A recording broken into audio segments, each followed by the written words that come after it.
Welcome back to the Pair Program. I'm your host, Tim Winkler, alongside my co-host, Mike Gruen. Mike, happy April Fool's Day. I always think back of some memorable moments where I scared the hell out of my mom with some childish fool's pranks. But what about you? Anything that you delivered or received on April Fool's? Not a lot of pranks. I think we did some pretty my first job. I think we did some like Easter egg type stuff on April Fool's with like being able to get to certain parts of the app that you wouldn't normally, like things that you shouldn't be able to get to and stuff like that. But but nothing too outrageous. I'm not a big prankster. Yeah, I'm boring. Sorry. Yeah, it's all right. We'll accept that. I took it upon myself to prompt ChatGPT to highlight the top April Fool's pranks from the last decade. I'll just rattle the top three that I thought were pretty funny. So ESPN in 2019 announced a pillow fight league, and created like a whole trailer showing athletes throwing like intense pillow fights. That was pretty funny. That's pretty good. Facebook's launched a marriage feature in 2020. They teased a feature where users can marry their best friend in a virtual ceremony. And then like the engagement made people believe it was a real feature being rolled out, but it was a prank the entire time. And then maybe the best one, Heinz Ketchup launched the ice cream ketchup flavor in 2021, which was an entire prank, but they had a promo video and everything. I thought that was pretty creative. That is a pretty good one. I mean, I do remember one. I can't remember what company did it, but they announced a 3D monocle that I thought was pretty. Like, it's one of those like you have to think about it for a second because obviously without binocular vision, you're not going to get 3D. you guys caught any pranks? Any pranks today, or anything that stood out to you from past April Fools? Aside from I'm with Mike. I'm not very much into the not into it, Paul. I do enjoy though when those commercials or the ESPN thing. I remember that distinctly. I do enjoy when they get me. Yeah. Oh wow, Pillow Fighting League. I wouldn't have thought of that. Let's give our listeners a preview of today's episode. So today we're going to be diving into a transformative area within defense technology, specifically ground autonomy. We'll be exploring the strategic partnership between Forterra, a provider of autonomous systems for ground-based movement, and the Defense Innovation Unit, DIU. We'll be focusing on their collaborative efforts to the Ground Vehicle Autonomous Pathway Project, or GVAP, and discuss how this partnership is accelerating the deployment of autonomous technologies to enhance the capabilities and safety of our defense forces. So joining us to talk through these advancements, we have two excellent guests. We've got Paul Benfield, the head of strategy at Forterra, and Dave Michelson. Am I saying that correctly, Dave? Michelson. Dave Michelson. All right. We got Dave Michelson, the DIU's director of autonomy. So Paul and Dave, thank you both for joining us on the Pair Program. Thanks for having us. All right. All right. Now, before we dive in, let me kick things off with a fun segment called Pair Me Up. Mike, you lead us off and I'll follow suit. Yep. So today we're going to go with college dining halls and all you can eat. My oldest is a senior in high school. And so we've been doing a lot of college tours, and now we're going to like student admittance days and really like honing in on what school to go to. So making sure that we know what we're getting into. So been going to a lot of dining halls and just bringing back memories. Yeah, that's a great memory. What I remember most is University of Maryland, College Park, my alma mater. We had at the time I was there, we had an award-winning dining hall because it wasn't run by the school. It was run by Marriott. And it was actually really good food. I was always impressed. So, that's impressive. Yeah. That's impressive. We were far from award-winning at George Mason. I think we had, all you can eat soft serve, which was a big perk. Yeah. But beyond that, I think it was. And all of the land grant schools that have a dairy on campus and then have their own milk and ice cream it's amazing. I don't know if there's a lot of them. Maryland was one, UConn, Penn State, all these colleges that have these big ag programs. They usually have a dairy on campus and serve their own milk. And then the ice cream is phenomenal. And the skim milk comes out like cream. It's amazing. That sounds so good. Yeah, we definitely. Yeah. Okay. Well, I see why award winning.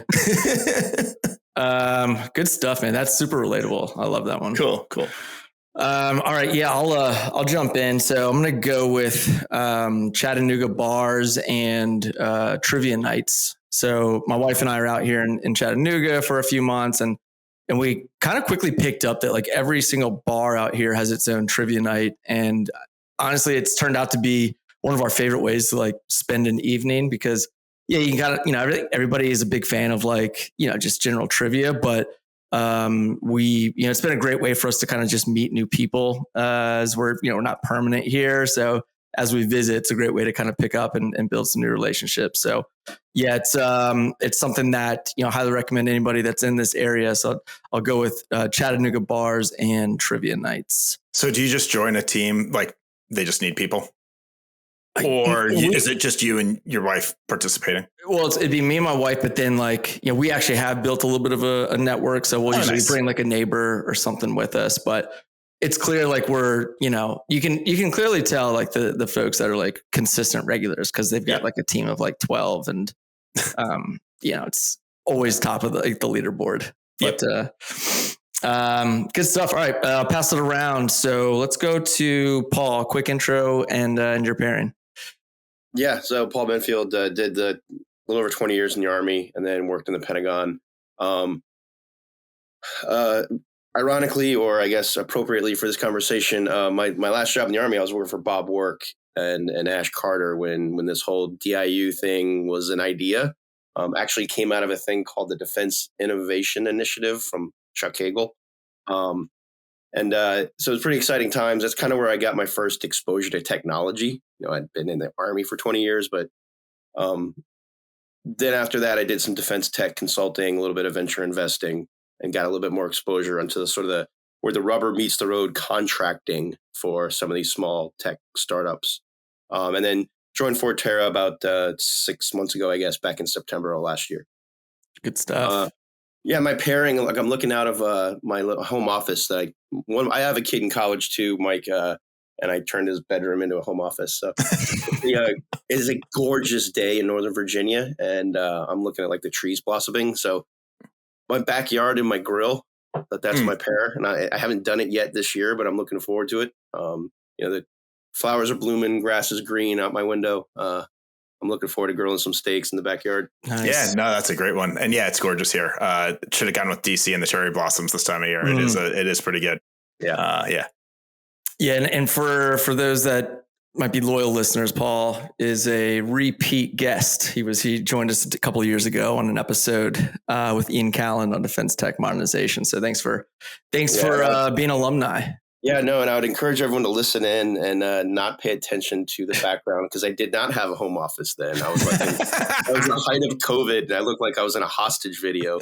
Yeah, I was going to say, you stepped it up. Yeah. Good stuff. Well, again, thanks for joining us. And then Dave, quick intro and your pairing. Yeah, hey, thanks, guys. And Paul, really good to be on this with you. Real quick, Tim, you mentioned the Chattanooga bars and trivia nights. Yeah. When my wife and I first met, we started going to trivia nights out in Tacoma, Washington. And it was like Thursday night was the one night at the one bar. And then some friends were like, oh, there's another trivia night on Wednesday. Let's go to that one.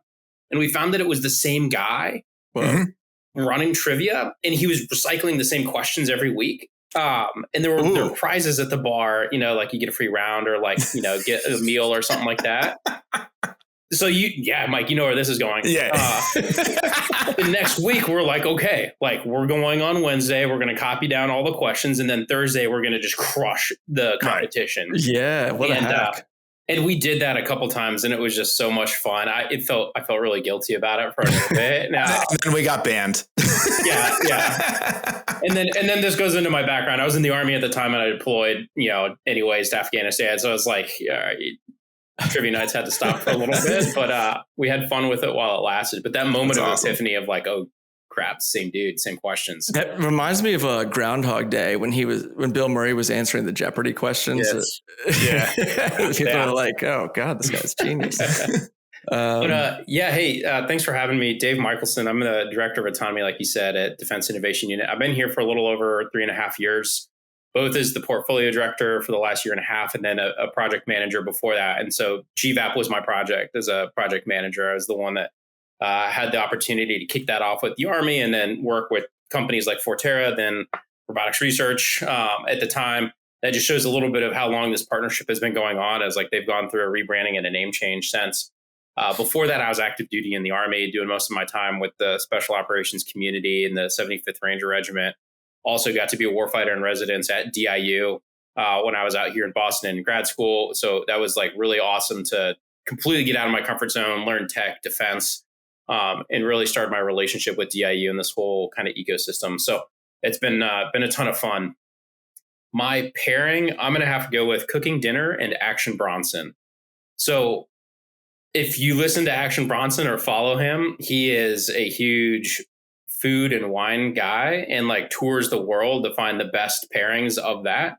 And his music while you're cooking dinner is just like the best way to jam and just puts you in like, I think the best zone that you can possibly be in. And you know, you're going to cook something good and delicious and have some good wine. So that's my pairing. Nice. That's a wild card because I feel like a lot of people, when they think like of music they want to listen to when they're cooking, it's like some classical or some sort of like, something kind of easy going, but you're going with some rap music. Yeah, absolutely. That's funny because I usually go with metal. That's That's great. That's great. What do you have like a favorite dish you kind of tee up? Oh man, tonight I'm doing some ragus. So I like to do a lot of pastas. It's a lot of fun. That's awesome. Good stuff. All right, good round. Let's keep things moving along. So as I mentioned earlier, so we are going to be talking a little bit more about this impact of ground autonomy technologies in defense settings, and particularly, the work between Forterra and DIU. It's not only enhancing like operational capabilities, but the autonomy at large is redefining the warfare landscape. And so I'm excited to talk with both of you guys about this. And it's actually an area that we've covered on the pod previously, but I think it was more dialed into air autonomy. But I'm going to go ahead and start with you, Paul. Maybe you can just give the listeners an overview of Forterra, the technology you guys are building, and then maybe lead that into the GVAP project and how this partnership with DIU came about.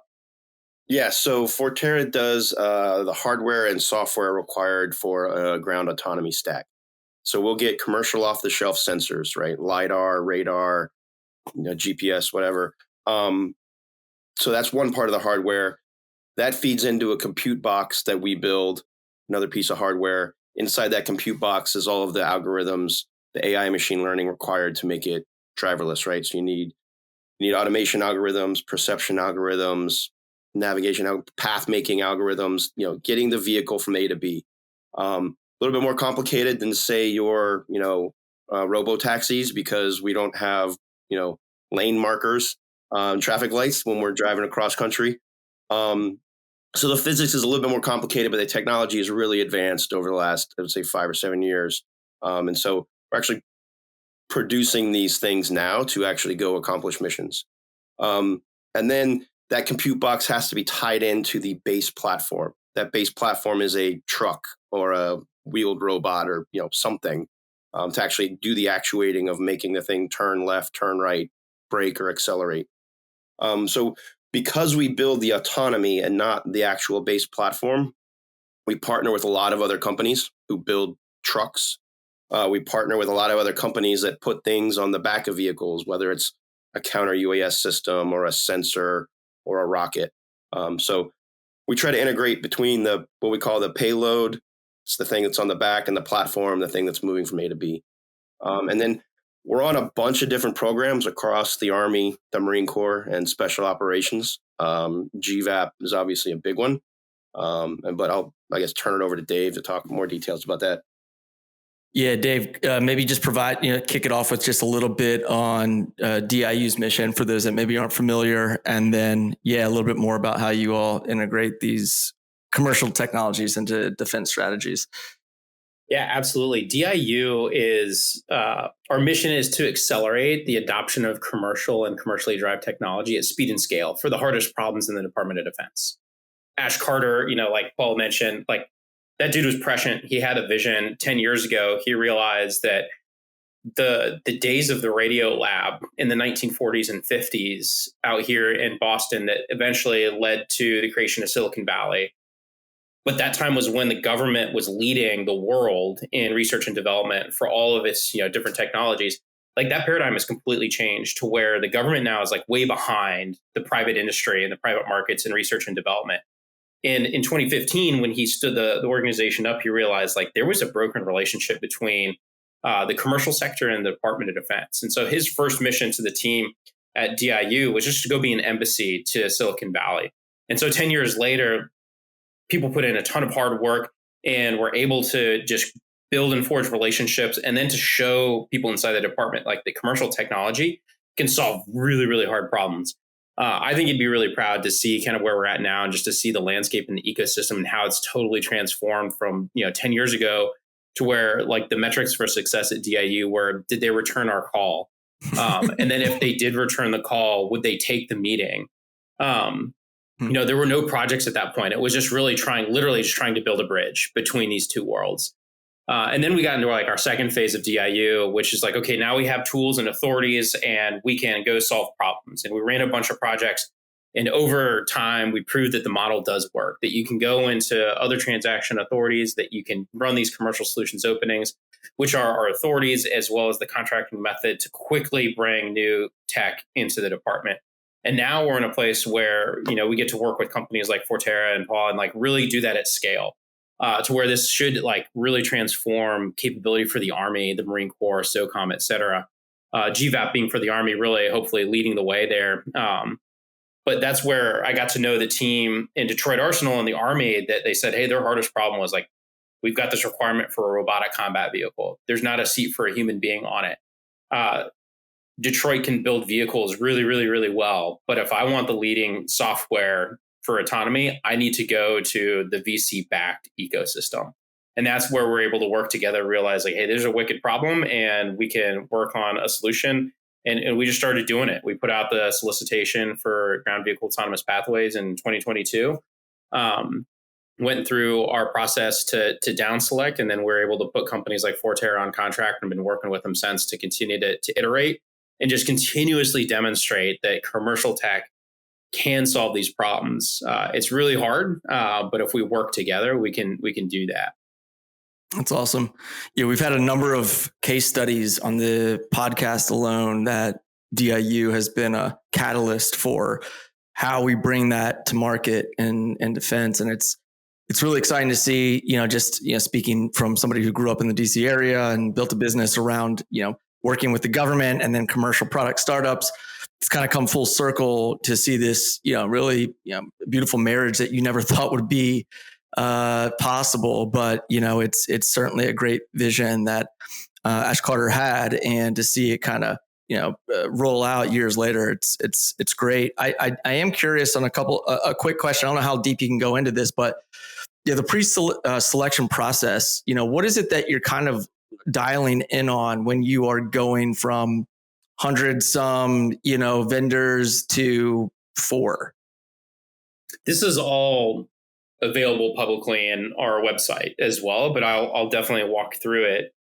So the commercial solutions opening process, Tim, that you're referring to, is the process by which we put out a problem statement called an area of interest. And that's what's on our public facing website on diu.mil. It's available for at least 2 weeks. And the barrier to entry on that is 15 slides or a 5-page white paper. That's it. And the idea is that we want to be as close to what a VC company would have as a pitch deck, or VC-backed company would have as a pitch deck, so that they wouldn't have to go into like, hundreds of pages of requirements and things like that, and all these volumes of documents to solve a problem. And we took the requirements document and we narrow it down to hopefully a page or 2 at most of just describing the problem. So when we're evaluating companies, like the first thing is we have to evaluate on relevance. So just as like super simple, like in this case for GVAP, we said, hey, we want software for the autonomous navigation of uncrewed vehicles. If someone submits, hey, I'm gonna give you an airplane, it's like, hey guys, we didn't ask for that, so that's not relevant. And that's an easy one to move on from. Then we have to look at the technical feasibility, and then the unique character of it, or is it compelling? Technical feasibility is where we partner with our team. We have a lot of folks with experience in the commercial markets at DIU, and we build a whole robust group around it to take a look at it. And quickly we can look at these decks and understand, okay, like are they making a claim that's just wild? If they say, hey, they're going to reach full level 5 autonomy in the next year, or that they have already achieved it, it's like, well, hey guys, like, the world's leading companies haven't done that. So I don't know how your company of 2 people has done this. And I know I'm being a little pejorative, but like maybe an extreme is helpful to illustrate the point. So we look at the technical feasibility and then the unique compelling nature. So is this something the government already has, or is this a new novel way of solving a problem? If it's something that's been on the market for 10 years and the government's had access to it already, then that's something that we're not going to move forward with. So that gives us our first cut into that paper submission, and then the phase 2 of it is our in-person pitches from companies, and that's where we give a little more information, we give a little more guidance, and we start the dialogue with companies. And now they're actually coming in; they know more about the program, so they have a proposed cost and schedule and data rights assertions that are on top of everything from before. And so, we're spending several hours with these companies and all of their materials. And it's a conversation in the room with the government and the company to really like understand how they're proposing to solve the problem. And the great part of this is like, it still leaves the door like wide open to have like really nuanced conversations. And it's honestly, I think, the first step of like a negotiations process, because once we've decided, hey, like, if we invited 10 companies to that phase 2, if 3 of them go on to phase 3 means you're getting that request for a prototype proposal. That's where the formal negotiation process starts to lead to an actual agreement being signed between the company and the government to start performing. So at a high level, that's it. Our process also allows us to use something called the portal. So if in that phase 2, maybe we don't have the budget, to bring another vendor forward, we can put you in a portal status, and you get to, we can go look for more resources. And if there's an opportunity to bring that company in the fold too, like, we can do that. So hopefully, Tim, that gets at how we do it at a high level. Yeah, it's super helpful. I had no idea how it was that thorough. I didn't know it went into these different phases before, for that final decision-making process happens. So really, really interesting. And also I think that portal piece is important to point out, because there's probably a ton of pitches you hear that are really compelling and really fascinating, but they're just not there yet. But don't want to discard them because, a year from now, it could be exactly what the agency needed at that Absolutely. time. So that's really intriguing. So Paul, I don't know like how much you were involved with this specific, process, because I think it was down in 2022 was when the solicitation was first released. But can you kind of speak to, that process on the industry side? And, because you've also done some advising as well, but what is it that you're kind of working with these, the industry folks in terms of how to make sure like they're getting it right when they're going through this type of process? Yeah. So, I was not involved with the initial GVAP with Forterra. I got to Forterra like September of last year. But everything Dave just described, you can do that in other places around DoD. It's a similar process, but for some reason, and I don't think DIU has like a whole lot of extra additional authorities or different authorities, but DIU has this mandate and this culture of moving faster, right? And so, like just one example, again, we have work across a lot of different programs and a lot of different services in DoD. So I'm intentionally not being specific about this. But in some cases, when we want to do a modification to a contract, like, hey, we got to change something, that could be months and months, right, in a normal program office. But DIU, without any different authorities or regulations, can somehow make that move fast, because it's a combination of just sort of their organic culture. But they also have some phenomenal individuals there who know the operational side, know the programmatic side, and also know kind of private industry side. And that's helpful. I will tell you that the other thing that DIU provides, so if we go from where Dave left off on that process, like let's say you're successful, and now you're one of the 4 companies that is competing, right? You got in, and you're going to do a prototype. There's another program that's called Gears, ATVS Gears, and DIU is a partner with the Army on that. That is automating cargo trucks, right? So driverless convoys of cargo trucks. In that program, they're in like a phase 2 kind of, phase 2 down select. But that competition is in the field with soldiers, with driverless trucks, right? So it is a real live competition in the field. And there's already a clear transition path to program of record with the right PEO. And so from sort of cradle to grave, you were talking about, doing that first pitch deck submission. DIU's partnership doesn't stop once you're, there. The DIU partnership continues on until it's a living program of record with the service.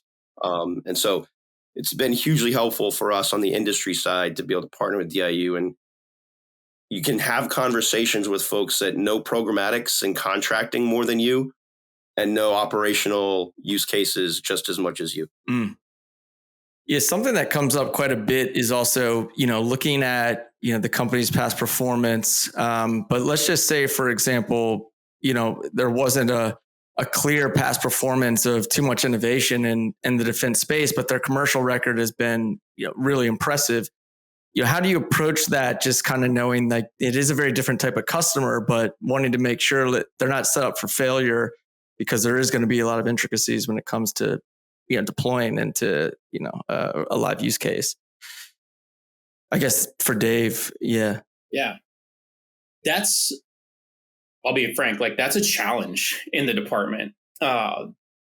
Organizationally, a lot of the acquisitions core is just, I'm not speaking ill on anyone. I think it's just, matters of habit and just the way things have been done have kind of led to the very defense tech, or defense bespoke, primes and things like that. And kind of some of those cottage industries that centralize around different hubs within the government, whether it's outside of Redstone Arsenal in Huntsville, Alabama, or Detroit, up in Michigan or elsewhere.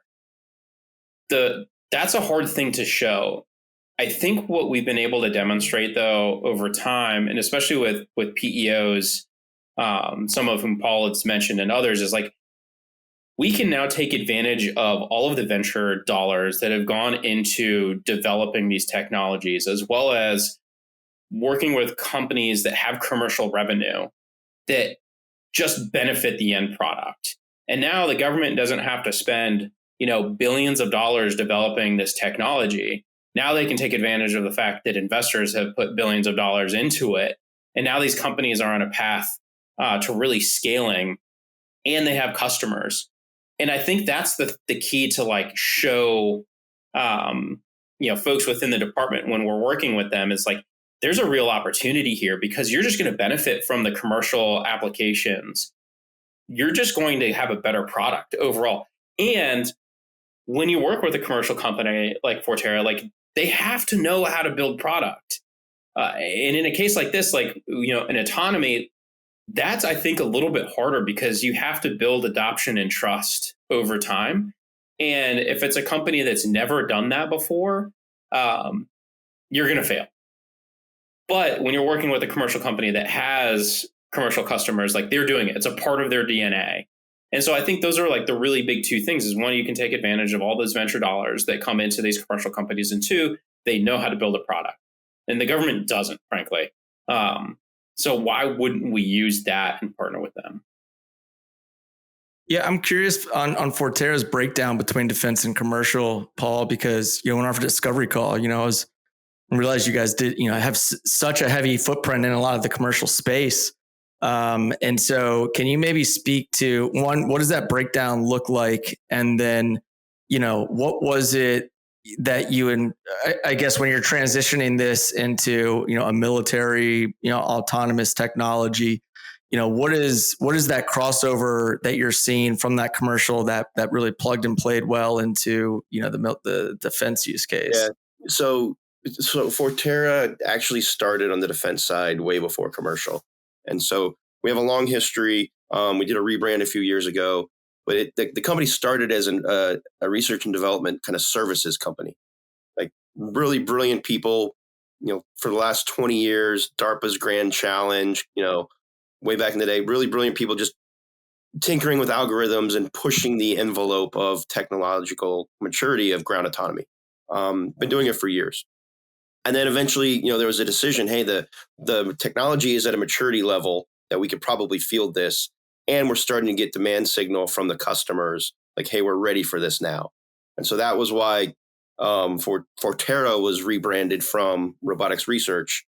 But we had a lot of DoD connectivity, already had DoD contracts and SBIRs.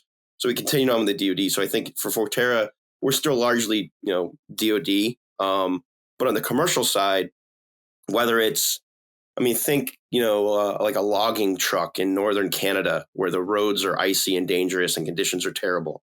Why would you want to put a human through that when you can make that a robot? That use case, though, is very similar to a combat use case in a very austere, logistics delivery environment. If you think of a port facility, like right around a terminal, the cranes take the containers off the ship and they stack them in a yard. And then there's these little trucks that move those containers constantly either to a railhead or to a warehouse or whatever. The conditions around those stacks of containers are changing constantly. There's no lane dividers. There's no traffic lights. It's a very dynamic environment. And so that is very similar to a tactical situation in the military. So for us, the technology that we're building on the commercial side is absolutely the same technology that we're using for the military applications. There's some minor tweaks, but the commercial side cares about GPS denied because they can't really get GPS inside those rows of containers. The military cares about GPS denied, right? And so there's a lot of positive sort of externalities from and crossover between each of those. Tim, I hope I can jump in real quick to piggyback off something Paul just said. One of the other things that you kind of mentioned about like working with these commercial companies is that there was just this like mental blocker for the longest time within the government that off-road autonomy was so much harder and so much more difficult. It was like impossible. The commercial industry had never, even tried to do it. They were doing a much easier thing. And I just thought that was, a load of BS, to be honest. And that's another thing that like, there's so much talent in the commercial sector that like, it's not been in like this massive interest of the commercial sector to solve off-road because there was never like a huge demand signal for it. But if you think about it, it's like what Paul just mentioned, the military use case, I don't think is inherently harder necessarily than a commercial use case. Like I would imagine, Paul, like Forterra has the same incentives operating in a container yard as they do operating around an army base. Like you still don't want to hit people, for example, like in either case. So like you're building a system that manages that. It's just like, hey, maybe the environments look a little different. And to your point, like you're tuning based on those environments, on your algorithms. You may be adding additional filters or things, within the behaviors based off what the customer, whether it's the army or that shipyard, want. Mm-hmm. Yeah, it's a good point. I was going to ask, Paul sort of touched on it, Dave, but not just the fact that there's these commercial companies building things. Like I was thinking farming when you first start out talking about automated, and I was thinking like, yeah, there's a lot of off-road and whatever, maybe not as dynamic of an environment, probably have access to GPS, but whatever. But I guess what struck me was, as Paul was talking about how they have government contracts. They're with DoD. They've done these other things. Are you seeing a lot of sort of frequent flyers or repeat, like companies that are already doing some stuff with the military or DoD or whatever, and they're coming in on these, or are a lot of them totally new, or is it just a total mix? I'm just sort of curious what the breakdown is for these commercial companies that are trying to get involved in these programs. That's a great question. And it's been fascinating to watch things change. So like my first exposure to DIU was in 2018. And it was really around like small drones. And at the time, there were maybe 10 or 12, small drone companies in the US that were performing. And they were all commercial because the DoD had invested in zero. And so, yeah, we've seen a lot of those companies come back. But where I'm going with this, Mike, is we've seen this awesome growth in the defense tech space where, investors are putting money into startups that like their only customers, the DoD. I I could go on and, comment on the risk on that. And I think, that's something you have to be very thoughtful about. But we're also seeing a lot of companies that are very dual use, for one word. There's a lot of companies that are also, very heavy commercial first, and then they might do a little bit of work in DoD, and they're very strategic about picking like just the one or two programs to really dive in on. So I think it kind of depends on what sector you're in. Like in autonomy, we deal with all the different domains. So, if you talk about ground autonomy, I think it's a small ecosystem, to be honest. There aren't a wild number of firms out there the way there are like small drones. Small drone firms, there's a couple hundred in the US alone. As opposed to ground autonomy, I don't know, Paul, how many you would say are out there, but I would say it's analogous to you in 2018, right? Yeah. Or whatever the date you said was when you were starting with small drones, and there was like 10 US companies, and now there's hundreds of small, UAS companies. I think we're about the same place where there's maybe single digit ground autonomy companies. Yeah. Yeah, I'm curious. You kind of touched on, one of these ethical considerations, right? Where it's like we're trying to minimize civilian harm.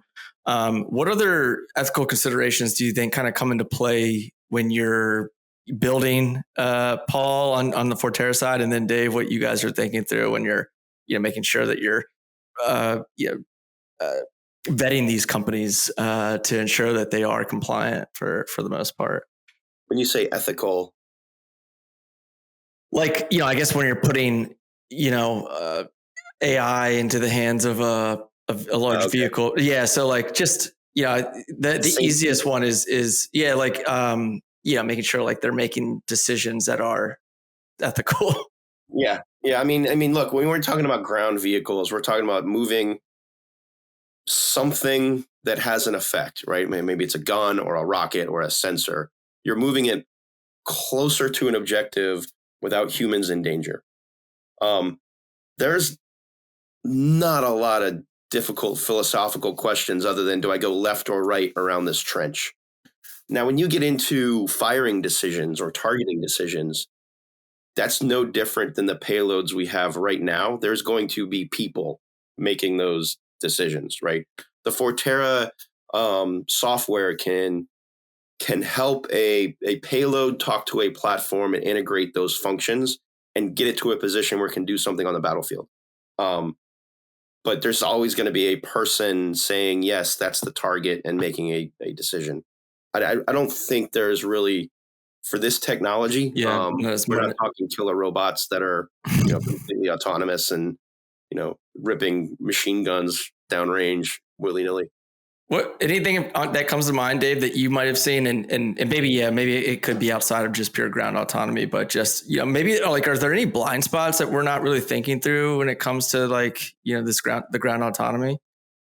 I think what we're really talking about here is safety and trust. And the government has ways of assessing that. Some are mature, some aren't, when it comes to autonomy. I mean, I could nerd out on this for a long time. But I think that's also what you're kind of talking about with ground autonomy, is like there's safety and there's trust.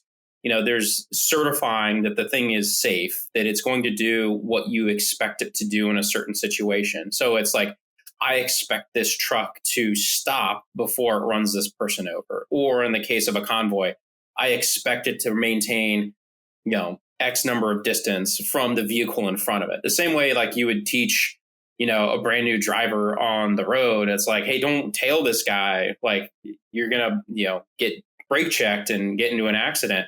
It's the same behavior you would expect. And that's where the safety translates into trust, because you have that expectation as a human of watching how these machines behave. Safety has its own certification processes. Like we could go nuts on that. The DoD has some of their own. Industry has others, such as ISO 26262 and UL 4600.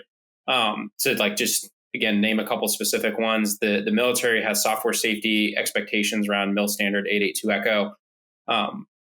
I think there's a huge opportunity here in the ground autonomy space, Tim, to your question, like to modernize the military's certification of autonomous systems for safety, to where we can really take like what companies like Forterra are doing with like robust safety decision boards and robust software delivery pipelines, so that when an update is made to the software, we're not having to then go through 9 or 12 more months of certification, that it still is going to perform in a safe manner, that we can like validate that through things like modeling and simulation, as well as these safety standards I mentioned, to make sure that they're robust. I would say from the industry side, one ask of DoD would be when, specifically on ground autonomy, when you're talking about trust and safety, to like, I think a lot of folks try to measure the reliability of ground autonomy against perfection instead of the reliability of ground autonomy against the status quo, right? So is a robotic vehicle ever going to flip over? The answer is yes. Well, we shouldn't not field these because it might flip over one day. We should look at how many times a tired 19-year-old driving in the night will flip a vehicle over. I was one of those tired 19-year-olds many years ago, driving a vehicle I probably shouldn't have been driving in conditions I probably shouldn't have been driving in. We actually had this question once where someone said, well, what happens if there's a soldier who's camouflaged lying in front of the road, like lying in the road in front of the vehicle? Well, I guess it depends on how good the camouflage is, but there's a very good chance that soldier gets run over, right? And you know who else is not going to see a camouflaged soldier in the road is another human being. I would actually probably rather have a robotic vehicle with LiDAR and more likely to see a camouflaged soldier in the road. So I guess that's, one of the problems we have with ground autonomy versus, say, the air domain for autonomy is people still think it's not mature enough, to be fielded, which is just simply not the case. And one of the arguments we hear is, oh, well, it's not perfectly safe yet. That may be true. I would argue that's pretty safe, but compare it to a regular, what we have right now. Yeah, no, I was going to say, I like the risk of, like, what's the chances that a tired 19-year-old is going to see that person laying in the street? Like, I would much prefer sensors and other things. That's an interesting argument. Yeah, it's not a bad argument. Yeah, but I mean, I think you see it applied in, a lot of the, just commercial settings. It's still very challenging to get these robo-taxis out there because all it takes is that one story, right? And that might just be, the PR nightmare that trumps all of the other things that's from a safety perspective that could have been avoided. They don't track all of that as often. Right. That's one of the reasons that Forterra on our commercial side have focused where we have, because in the industrial uses we're talking about, there's a lot more layers of protection that already exist. I mean, there's OSHA rules right now for how port operators are, where they're allowed to walk and what's fenced off and stuff like that. We don't, the places we're operating, there's not, civilians and bicycle traffic that you have to deal with, that some of those robo-taxis just have so many variables that they have to be prepared for. Yeah. I think you're missing an opportunity to point out that that the autonomous vehicles aren't going to brake check either. Like, they don't get pissed off when somebody's tailgating them. This is true. Yeah, road rage is a real problem.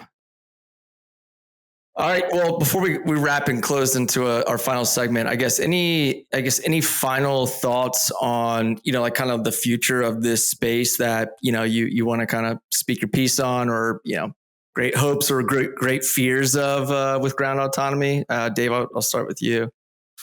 I think we're only limited by our imagination. And when we talk about automation, there's automating like tasks that humans do right now. And then I think there are things that autonomy can do that humans wouldn't do anyways.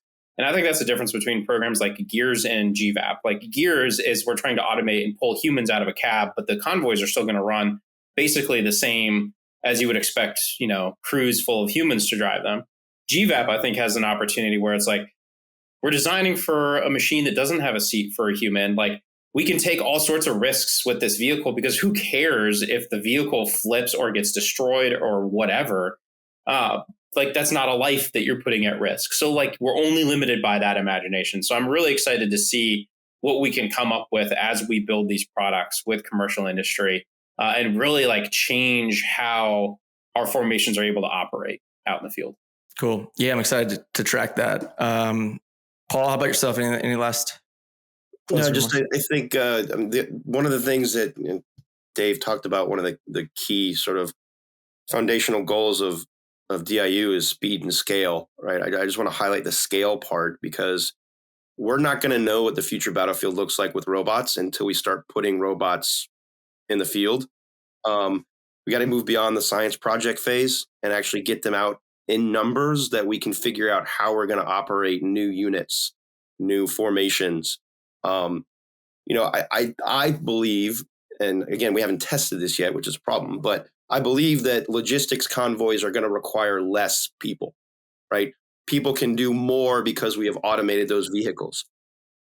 However, there was an experiment the Marine Corps did a few years back where they gave a bunch of small handheld drones to Marines. And what they discovered is their formation now needed additional people because they had more inputs and more tasks, right? So we can't just assume, oh, well, autonomy is going to solve our people problem. You might just be adding tasks to people and, creating more problems. Until we get these outfielded at scale, we're not going to be able to answer those questions. And I fear that, there's too many people that think this is a tomorrow problem when it's really a today problem we should be solving. Yeah, good closing remarks. All right, well, we're going to wrap here and transition to the final segment. So it's the 5-second scramble. Paul, you should be a vet at this point. But it's just, trying to, spitball your answers under 5 seconds. You won't get air horned off if you don't, but try to be as quick as you can. Mike, why don't you start with Paul and then I'll finish with Dave. Sounds good. And hopefully, I should have probably reviewed the tape. Hopefully these aren't any repeat questions, but no, hopefully they are. Yeah.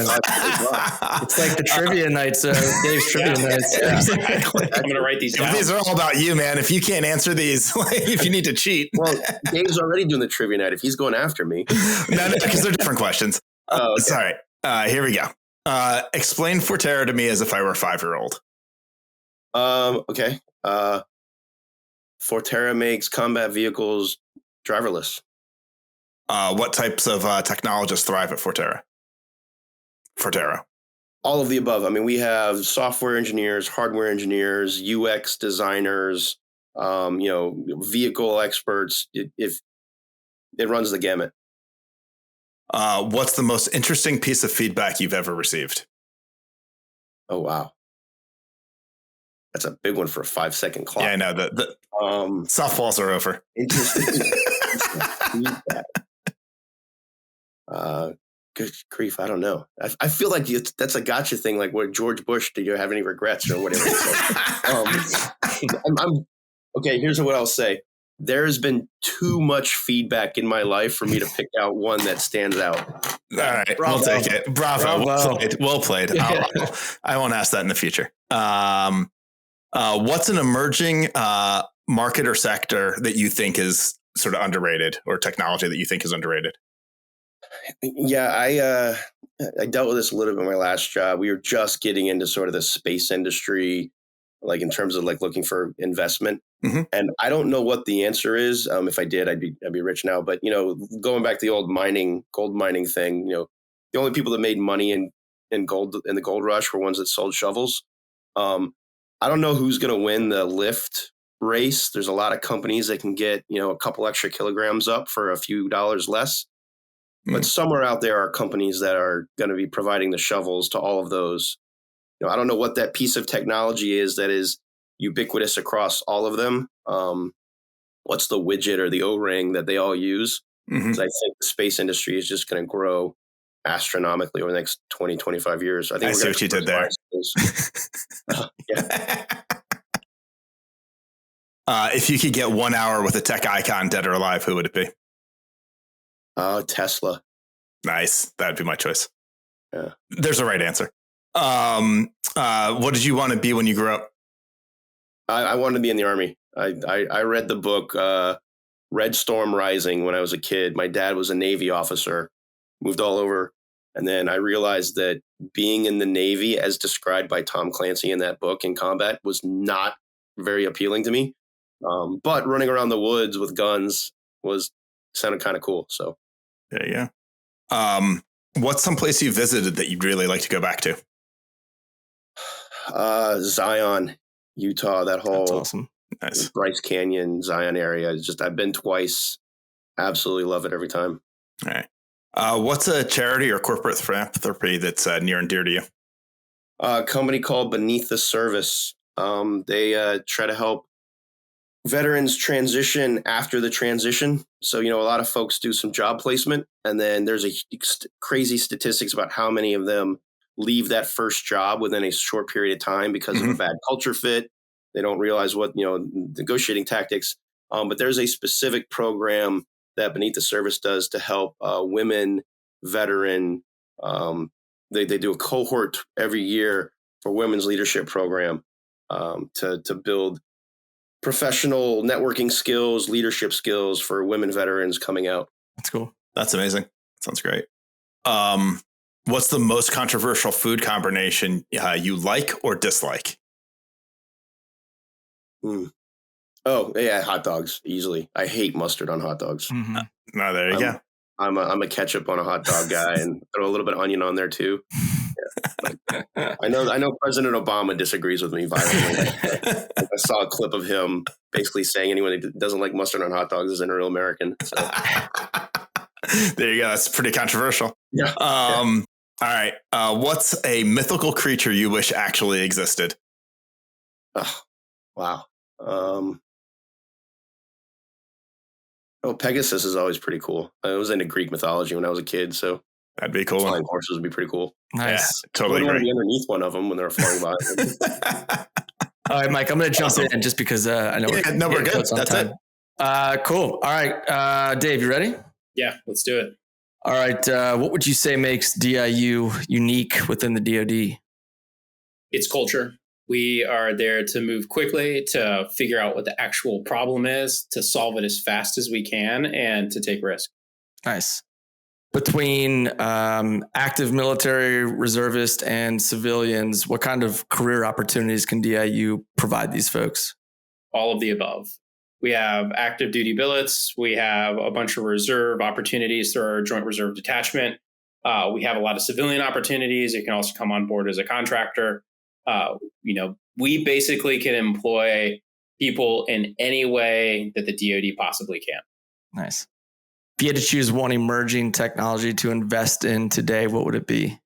I think it would be novel sensors. I was thinking about this while Mike was asking Paul his questions, but I think it's novel sensors. I think there's some interesting work in different parts of the spectrum that could really change the game for how we see the world.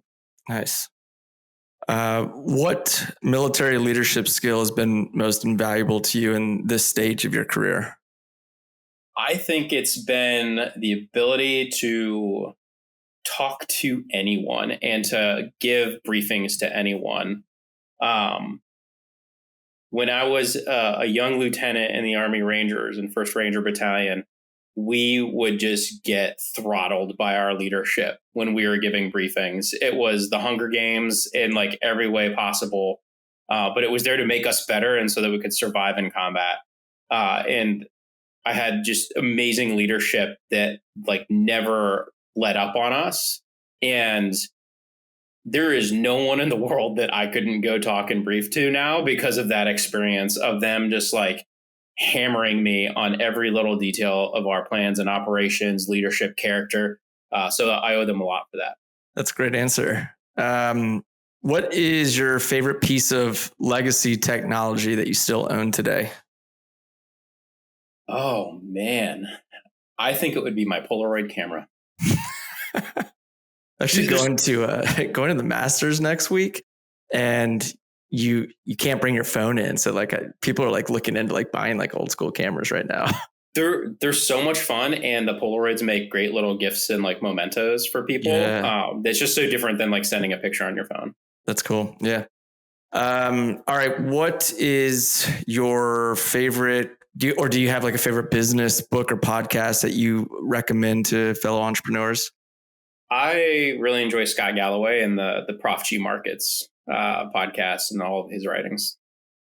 Is there a particular cause or charity that you're passionate about supporting?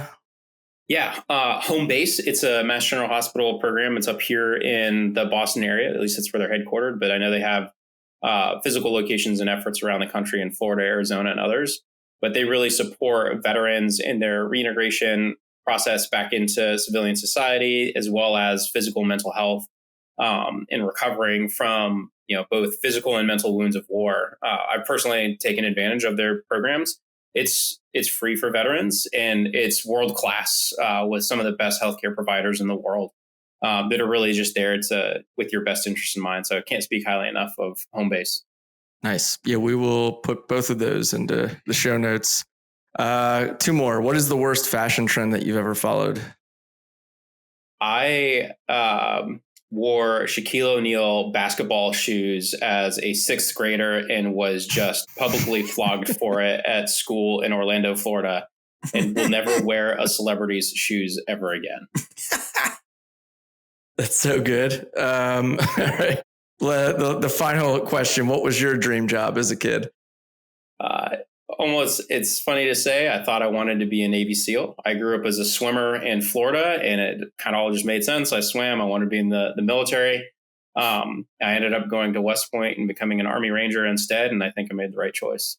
Nice. Good stuff. All right, that's a wrap, guys. I wanted to thank you both for spending time with us and, again, sharing these insights on the ground autonomy and defense innovation at large, and excited for the future between some of these partnerships that you guys have, and obviously the great work that DIU is doing. So thank you for joining us on the pod. Thanks for having us. Guys.